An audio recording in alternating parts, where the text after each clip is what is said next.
America, Israel અને Iran વચ્ચે ચાલી રહેલા તણાવને લઈને ગેસની અછત અંગે વિવિધ જગ્યાએ ચર્ચા ચાલી રહી છે. ત્યારે અરવલ્લી જિલ્લામાં ગેસ પુરવઠા અંગે જિલ્લા પુરવઠા અધિકારીએ મહત્વપૂર્ણ સ્પષ્ટતા કરી છે. અરવલ્લી જિલ્લામાં એલપીજી ગેસની અછત અંગે ચાલી રહેલી ચર્ચાઓ વચ્ચે જિલ્લા પુરવઠા અધિકારીનું નિવેદન સામે આવ્યું છે. પુરવઠા અધિકારીએ જણાવ્યું છે કે જિલ્લામાં હાલ ગેસની કોઈ અછત નથી અને ઘરેલું ગેસનો પુરવઠો નિયમિત રીતે કરવામાં આવી રહ્યો છે. જિલ્લામાં એચપી, ઇન્ડિયન અને ભારત ગેસના સિલિન્ડર પૂરતા પ્રમાણમાં આવી રહ્યા હોવાનું પણ જણાવ્યું છે.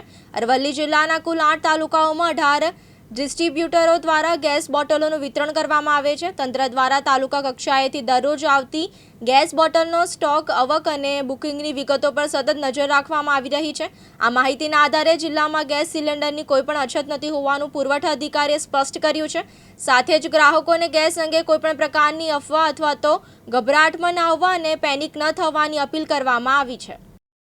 ની ક્રાઇસિસ થોડું ઘણું ચાલી રહ્યું છે. અરવલ્લી જિલ્લામાં શું સ્થિતિ છે અને કેવી રીતે ટીમ અહીંયા તૈનાત કરવામાં આવેલી છે, શું તપાસ કરી રહી છે?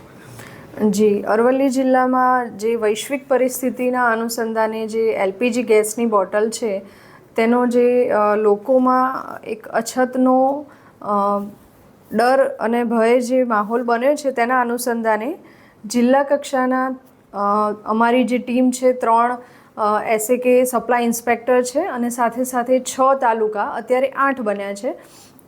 એટલે 8 તાલુકાના 8 મામલતદાર સાથેના તેમની ટીમ દરેક એજન્સી તાલુકામાં, આપણા જિલ્લામાં 18 એજન્સી ડિસ્ટ્રીબ્યુટર છે, 3 એજન્સી HPCL, BPCL અને IOCL, ત્રણેયના થઈને 18 ડિસ્ટ્રીબ્યુટર છે. તે 18 જગ્યાએ ઇન્સ્પેક્શન ચાલી રહ્યું છે અને 2 દિવસની અંદર સંપૂર્ણ તપાસ થઈ જશે. સાથે સાથે અમે છેલ્લા 3 દિવસથી રોજ તેમની કેટલી આવક છે, કેટલો સ્ટોક છે અને કેટલું લોકોનું વેઇટિંગ છે તેની પણ માહિતી લીધી છે. તેના રિઝલ્ટને જોઈને કોઈ પણ અછત નથી અને પૂરતો જથ્થો આપણા જિલ્લામાં અત્યારે પણ છે અને રોજે રોજ આવક થઈ રહી છે.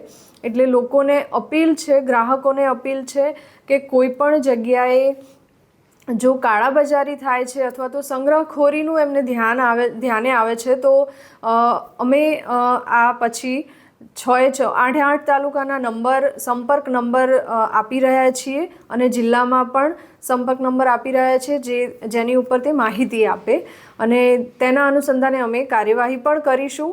પણ હાલની પરિસ્થિતિ એકદમ સારી છે અને કોઈ પણ અછતનો પ્રશ્ન નથી, એટલે કોઈ પેનિક ના થવું તેનો અનુરોધ છે સૌને. ગાઈડલાઈન શું છે આની? ગાઈડલાઈનમાં એવું છે કે ગ્રામ્ય લેવલે અને અર્બનમાં બંનેમાં જો કોઈ પાસે ડબલ કનેક્શન છે તો 30 દિવસે બીજું કનેક્શન નોંધાવી શકે છે અને એક જ કનેક્શન છે તો 25 દિવસે. અને એમાં પણ અત્યારે OTPથી જ કનેક્શન, મતલબ એમનું એલપીજી કનેક્શન લેવા માટે, કનેક્શન નહીં, બોટલ રિફિલિંગ માટે નોંધાવી શકે છે અને મળી જશે એમને. મૃદુલ પ્રજાપતિ, દિવ્યાંગ ન્યૂઝ, અરવલ્લી.